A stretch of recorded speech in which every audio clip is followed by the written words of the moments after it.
01:12 a.m. The sky over Dnipro holds nothing but cloud cover and silence. 400 kilometers north, in Russia's Voronezh region, 4 Iskander-M launchers from the 112th Missile Brigade lower to the same firing solution. On the ground outside Dnipro, a Ukrainian Patriot crew has no idea the next 19 seconds will decide whether a logistics node stays standing by morning. Retention, checkpoint, 000 hook, most dramatic moment. No exposition. 4 missiles, 1 battery, 19 seconds. That is the entire engagement window for a quasi-ballistic Iskander-M flying a depressed trajectory, and it's the number this story turns on. The target is a logistics yard on the outskirts of Dnipro, a hub for fuel, ammunition, and spare parts feeding Ukrainian units along the eastern approach. Russian planners have studied this yard before. They know what a successful strike is worth. Weeks of delayed resupply, a dent in tempo that no press release can hide. Tow bill. Retention. Checkpoint, 030 resolution tease. Hint at outcome without spoiling. What the planners do not know is that the battery now guarding that yard is not the same battery that guarded it in the spring. 3 months earlier, this unit quietly swapped in PAC-3 MSE interceptors and a refurbished AN/MPQ-65A radar array. By the night of the strike, that radar is running a software build barely 2 weeks old. That detail will matter more than anyone on either side expects. So how does an air defense system fielded since the 1980s, updated 1 quarter at a time, 1 radar refurbishment at a time, end up outthinking a missile purpose-built to beat it? That is the question this video answers. Engagement by engagement, second by second. The first week of June 2026 finds both sides locked into a familiar rhythm. Russian missile and drone units probe Ukrainian rear area logistics nightly, looking for gaps in coverage. Ukrainian air defense crews rotate batteries, ration interceptors, and wait. The 112th Missile Brigade has run this same playbook against other cities for 2 years. Launch in tight spacing, force the defending battery to choose which threats matter most, and let the math of limited interceptors do the rest. Iskander-M is not a blunt instrument. It carries a maneuvering warhead designed to break radar track mid-flight and pull terminal evasive turns meant to defeat older PAC-2 interceptors, which rely on a more predictable intercept geometry. Against a PAC-2-only battery, a 4-round salvo aimed at a single-point target has historically carried strong odds of at least 1 leaker. Russian fire control planners know this. The plan for Dnipro is built on it. What they are planning against is no longer there.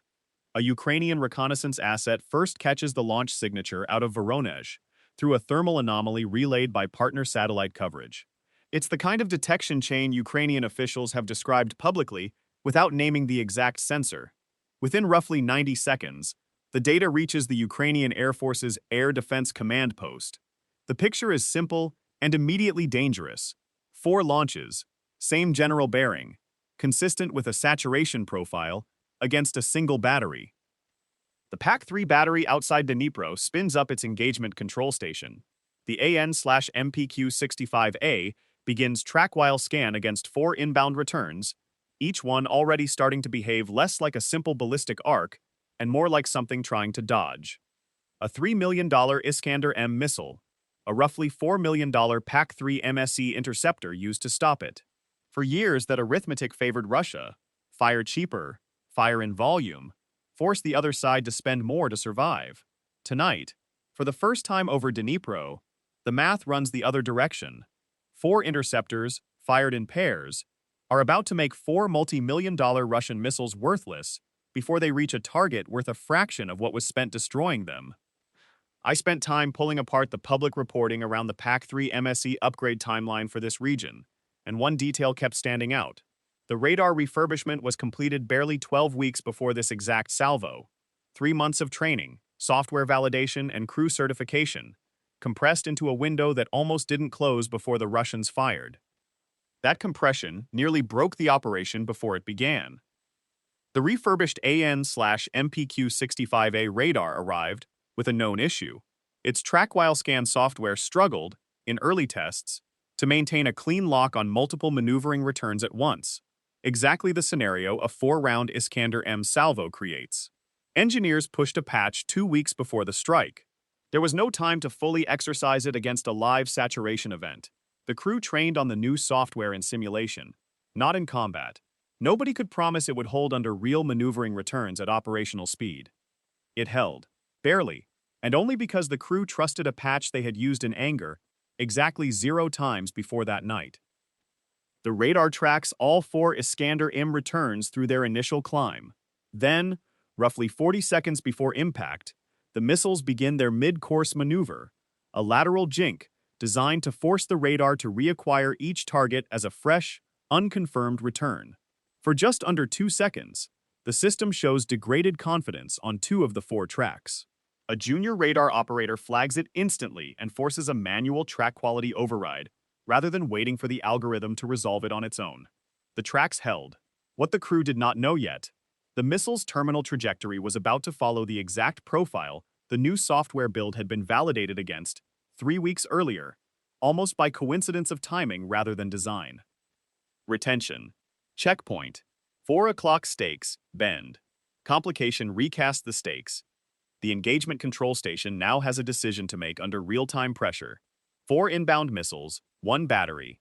Not enough interceptors to fire indiscriminately at every return, and not enough time to second-guess. The system runs predicted impact points against the known footprint of the logistics yard, and prioritizes the 2 missiles whose flight paths show the tightest overlap with the highest value section of the yard, the fuel storage and ammunition staging area. The launcher does not need to understand the politics of the strike. It needs a track, a priority, and a firing window. It has all 3, with roughly 22 seconds to impact. The first pair of PAC-3 MSE interceptors leaves the launcher in a near vertical climb, engines burning hot enough to be visible from the logistics yard itself, before workers there have any idea what is happening above them. Ground crews on duty that night later describe hearing the launch before understanding what it meant. It's a sound nobody on a logistics shift expects to hear twice in one career, let alone once. Retention. Checkpoint. 50% mid-roll. Repose the central question. So here is the question worth sitting with for a second. What actually beats a maneuvering ballistic missile in the last few seconds of its flight, when a human reaction time is far too slow to matter? The answer is not explosive yield. PAC-3 MSE does not carry a traditional fragmentation warhead built to detonate near a target. It is a hit-to-kill interceptor. The entire kill mechanism is the collision itself, body to body, closing at a combined speed measured in kilometers per second. That single design choice is the whole story of what happens next. The lead Iskander-M begins its terminal pull-up at roughly 6 kilometers altitude. The same evasive maneuver that has historically given PAC-2 batteries fits. The PAC-3 MSE interceptor assigned to it does not aim for where the missile is. Its onboard seeker, cued by the AN/MPQ-65A's terminal phase handoff, predicts where the Iskander-M's nose will be a fraction of a second ahead, using small lateral thrusters to adjust its own path mid-flight, far faster than the Russian missile can outmaneuver it. Impact. The first Iskander-M ceases to be a missile and becomes a debris field roughly 4 kilometers short of the logistics yard. The second interceptor in the pair closes on a missile already showing signs of trouble, a slightly degraded flight path, possibly from the maneuver itself straining its control surfaces. It does not matter. Hit to kill does not require a damaged target to be easy. It requires a predictable intercept point, and the AN/MPQ-65A has already supplied one. 2 missiles down in roughly 11 seconds, 2 more inbound, and the second pair of interceptors is already in the air. Here is the part of this story that genuinely surprised me going through the public debris analysis. The third Iskander-M, the one Russian planners likely expected to be the one that got through, was the easiest intercept of the 4. Its evasive maneuver was the most aggressive of the Salvo, and that aggression is exactly what doomed it. A sharper turn means a more predictable deceleration curve for a hit-to-kill interceptor's terminal guidance to lock onto.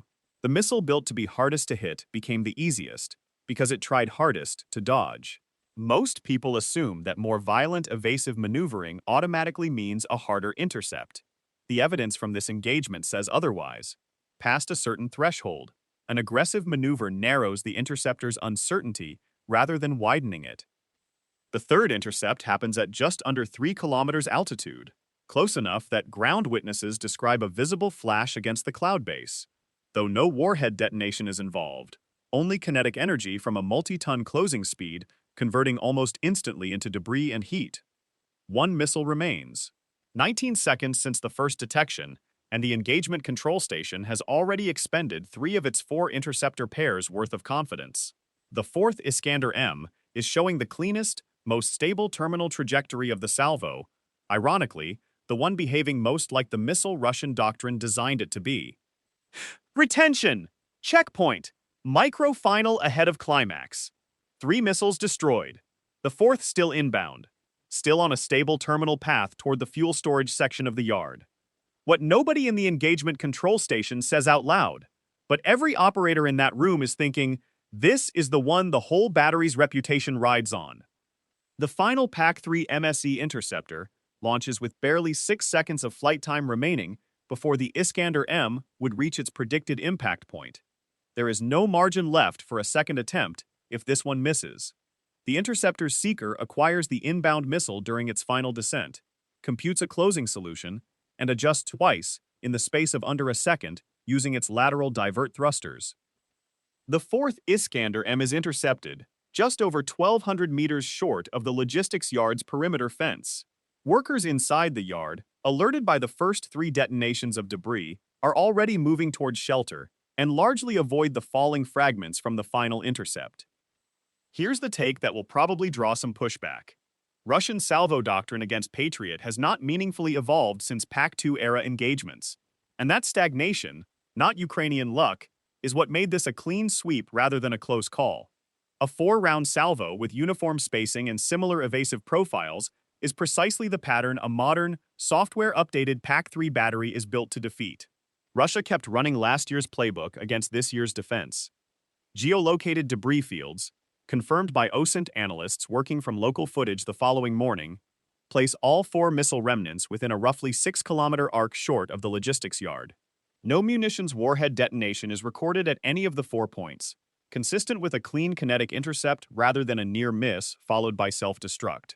The yard itself shows only minor damage from falling debris, easily distinguishable in satellite imagery from what a successful strike on the fuel storage area would have looked like. What would you have done in that engagement control station, with 3 interceptor pairs already committed and 1 missile left, knowing a miss means the fuel yard burns? That is not a rhetorical question. Drop your answer in the comments, because crews training on this exact scenario are asking themselves the same thing right now. Retention, checkpoint, viewer engagement beat, mid-script.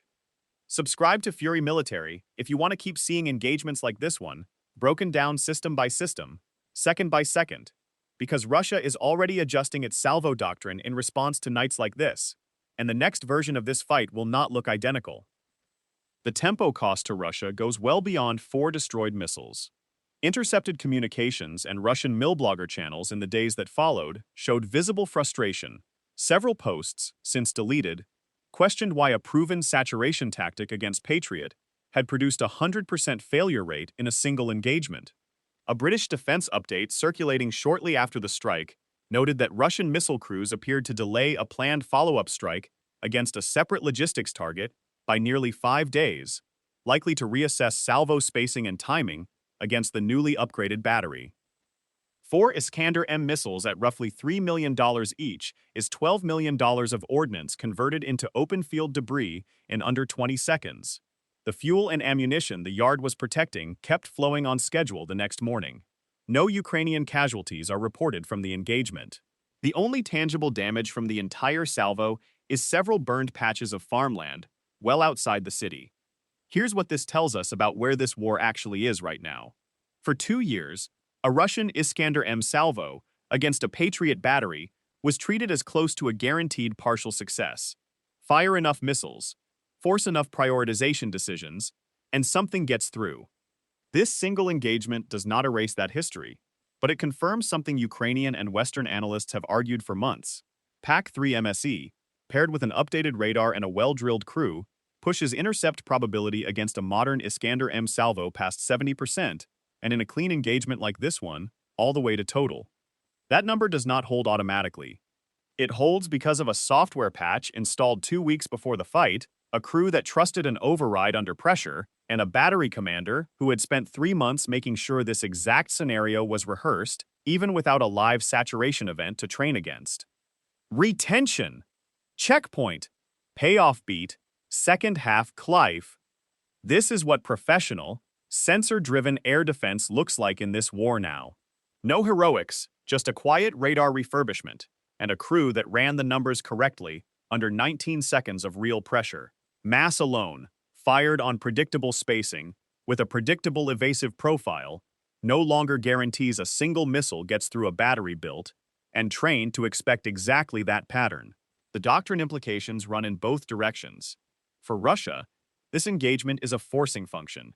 Either vary salvo timing and trajectory profiles meaningfully, accept rising intercept rates against upgraded batteries, or shift more weight onto cheaper, higher-volume drone strikes where Patriot interceptors are too expensive to use at all. For Ukraine and its partners, it's a reminder that even a decades-old air defense platform stays relevant only through continuous, unglamorous upgrade cycles, new radar software, swapped-in interceptors, recertified crews, none of which make headlines until the night they're tested for real. Can a missile built specifically to defeat a known air defense system survive contact with that same system 3 months after a quiet software refurbishment nobody outside the program even noticed? On the night of this salvo, the answer was no, 4 times in a row, in under 20 seconds. Will Russia change its Iskander-M salvo tactics within the next 2 months in response to this engagement, or run the same saturation profile again and accept the odds? Comment yes if you think the doctrine shifts, no if you think Russia repeats the pattern. We'll revisit this exact question in a follow-up once the next salvo against an upgraded battery happens. Subscribe to Fury Military for the next breakdown in this series, because the kill chain on both sides of this war keeps adapting, and the side that adapts faster keeps winning the nights that matter. This breakdown isn't meant to glorify war. Understanding how it actually works, system by system, is what makes the case for deterrence and stability harder to ignore.